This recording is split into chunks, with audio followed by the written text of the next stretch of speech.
শাহুক উচিত শিক্ষা দিলে বোৱাৰীয়েকে। প্ৰতিজনী ছোৱালীৰ দৰে নিজৰ বিয়াখনক লৈ ববিতাৰো এক আশা আছিল আৰু সেই আশা অতি সোনকালেই পূৰ্ণ হৈছিল। কাৰণ ববিতাৰ আঙুঠি পিন্ধোৱা হৈছিল আৰু এতিয়া বিয়াৰ প্ৰস্তুতি চলি আছিল। দুদিনৰ পাছত তাইৰ বিয়া দিন আছিল আৰু তাই বহুত সুখী হৈ পৰিছিল। ববিতা চহৰত ডাঙৰ দীঘল হোৱা ছোৱালী আৰু মুকলি মনৰ আছিল আৰু নিজৰ জীৱনত আগুৱাই যাব বিচাৰিছিল।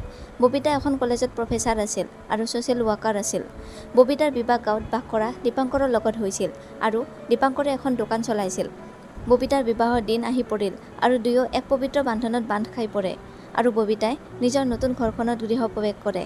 ববিতাৰ শাহুৱেকে বন্তি কাঢ়ি লৈ দুৱাৰত ৰৈ থাকে আৰু নতুন দৰা কইনাক আদৰি ভিতৰলৈ লৈ যায়। ববিতাৰ বাবে সকলো নতুন আছিল। নতুন ঘৰ, নতুন সম্বন্ধ, নতুন লোক। এজনী ছোৱালীৰ বাবে বহু কষ্টকৰ হয়, কিন্তু কোৱা হয় যে ছোৱালী জন্ম হওঁতেই নিজৰ লগত এটা বেলেগ শক্তি লৈ জন্ম হয়। সেইবাবে ছোৱালীয়ে সকলো ৰঙৰ লগতে মিহলি হৈ যায়। সকলো ৰীতি নিয়ম শেষ কৰাৰ পাছত ববিতা আৰু দীপাংকৰ নিজৰ কোঠালৈ যায়। তাহাঁতৰ এৰেঞ্জ মেৰেজ হৈছিল, সেইবাবে কোঠালৈ গৈ দুয়ে কথা পাতি এজনে সিজনক বুজিবলৈ চেষ্টা কৰিছিল। ববিতাই মাজে মাজে মেখেলা চাদৰ সলাই চুইজাৰো পিন্ধিছিল আৰু ঘৰখন আৰু ঘৰৰ সকলোৰে ভালদৰে চোৱা চিতা কৰিছিল। আৰু এদিন ববিতা মাহেকীয়া হৈছিল আৰু তেতিয়া তাইৰ অলপ গা বেয়া হৈ পৰে। যেতিয়া তাইৰ শাহুৱেকে গম পায় তেতিয়া ববিতাক দীপাংকৰৰ পৰা দূৰত থাকিবলৈ কয়, লগতে পাকঘৰলৈ যাবলৈ মনা কৰে।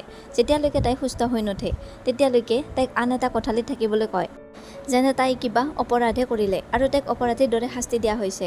ববিতাই এই সকলোবোৰ দেখিবলৈ সহিবলৈ আচৰিত হৈ পৰে আৰু এই যুগতো তাইৰ শাহুৱেকে এনেধৰণৰ বিচাৰ কৰে। ববিতাই ভাবে সকলোৱে সময়ৰ লগত আগবাঢ়িব লাগে। এনেদৰে দিন মাহ পাৰ হৈ গৈ থাকিল। এদিন ববিতাৰ শাহুৱেকে তাইক ক'লে, এতিয়া নাতিপুতিৰ মোক দেখুৱাই দিয়া, নহ'লে কেতিয়া ভগৱানে মাতি পঠিয়াব কোনো ঠিক নাই। তেতিয়া ববিতাই কয়, এতিয়াই ক'ত মাতিব, নাতিপুতিৰ বিয়াখন পাতিব লাগিব নহয়। তেতিয়া শাহু বোৱাৰী দুয়োজনে হাঁহি দিয়ে। তাৰপিছত ববিতা আৰু শাহুৱেকে দিনৰ আহাৰ গ্ৰহণ কৰি নিজৰ নিজৰ কোঠালৈ আৰাম কৰিবলৈ গুচি যায়। ববিতাই শাহুৱেকে কোৱা কথাত বিচাৰ কৰে আৰু তাই তেতিয়া ভাবে যে যি মাহেকীয়াক অভিশাপ আৰু অপবিত্ৰ মনা হয় তাৰ বাবেইতো ঘৰখনৰ পৰিয়ালৰ এটা অংশ জন্ম লয়। ববিতাই এই কথাত আৰু দকৈ ভাবিবলৈ ধৰে। তাৰপিছত পুনৰভাৱে সন্তান এটা ঘৰখনত থাকিবলৈ লাগে। যেতিয়া নিশা দীপাংকৰ ঘৰলৈ আহে তেতিয়া ববিতাই দীপাংকৰৰ লগত সন্তানৰ বিষয়ে কথা পাতে। তেতিয়া দীপাংকৰে কয়, মায়ে ঠিকেইতো কৈছে, এই বিষয়ে ভাবিব লাগিব।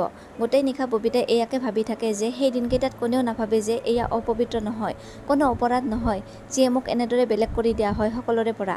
তাই আৰু ভাবিবলৈ ধৰে। তেতিয়া তাইৰ মনত এটি কথা আহে, এওঁলোকে বুজিব লাগিব যে মাহেকীয়া হোৱাটো অপবিত্ৰ নহয়, বৰঞ্চ সেয়া এক নতুন জীৱনৰ আৰম্ভণি হয়।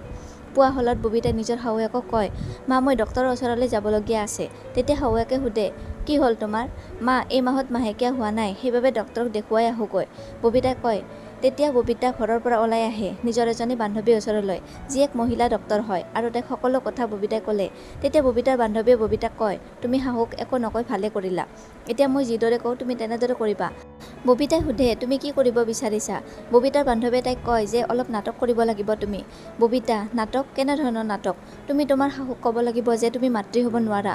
ববিতা, কিন্তু তেওঁ মোৰ বিশ্বাস কিয় কৰিব? ববিতাৰ বান্ধৱীয়ে কয়, কিদৰে বিশ্বাস নকৰিব, কৰিবই লাগিব। মই কেতিয়া কামত আহিম? মই নুবুজিলোঁ তোমাৰ কথা, ববিতাই ক'লে। ববিতাৰ বান্ধৱীয়ে ক'লে, তুমি ক'বা যে মোৰ গৰ্ভ শক্তিশালী নহয়, যাৰ বাবে মই মাতৃত্ব সুখ নাপাওঁ। ঠিক আছে, মই এনেদৰে কৰিম। ববিতাই শাহুৱেকক সকলোবোৰ তেনেদৰে কয়। তেতিয়া তাইৰ শাহুৱেকে চিন্তিত হৈ পৰে আৰু কয়, বেলেগ ডক্তৰক দেখুৱাবা, মাহেকীয়া নিয়মীয়াকৈ হ'লেই সকলো ঠিক হ'ব। তেতিয়া ববিতাই কয়, মাহেকীয়া নহ'লেই ভাল, নহ'লে মই আকৌ কোঠাত সকলোৰে পৰা আঁতৰত অকলে থাকিব লাগিব। মা হৈনো কি কৰিম, এনেদৰে ঠিক আছে, আৰু ল'ৰা ছোৱালী হ'লে মোৰ সুন্দৰতাও নাইকিয়া হৈ পৰিব। ববিতাৰ শাহুৱেকে ক'লে, এয়া কি পগলাৰ দৰে কথা কৈছা? ঘৰখনত ল'ৰা ছোৱালী থাকিলেহে ঘৰখন পূৰ্ণ হৈ পৰে, সেয়া নহ'লে তুমি মা কিদৰে হ'বা? কি ক'লে আপুনি? মা, এতিয়া মাহেকীয়া হোৱাটো আপোনাৰ অপবিত্ৰ নালাগে? ইয়াৰ সহায়তে আপুনি মাতৃত্বৰ সুখ পাইছিল আৰু আপুনি ইয়াক যদি অপবিত্ৰ বুলি কয় তেতিয়া কেনেদৰে হ'ব? নাৰীক জননী বুলি কোৱা হয়। নাৰী এগৰাকী জননী হোৱাৰ সুখ আৰু সৌভাগ্য দুয়ো মাহেকীয়াৰ দ্বাৰা প্ৰাপ্ত হয়। মাহৰ সেই দিনকেইটাই ছোৱালী এজনীক মা হ'বলৈ সক্ষম কৰে। যিজনী ছোৱালী মাহেকীয়া নহয় সেইজনী ছোৱালীক কোনেও বিয়া কৰোৱাবলৈও সাহস নকৰে। মাহেকীয়া নহ'লে ছোৱালীজনী মাতৃত্বৰ সুখ নাপায়, সেইবাবে যিয়ে হয় তাইৰ বাবে এয়া কোনো আশীৰ্বাদতকৈ কম নহয়।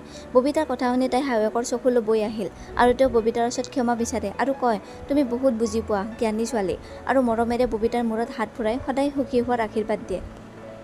ধন্যবাদ।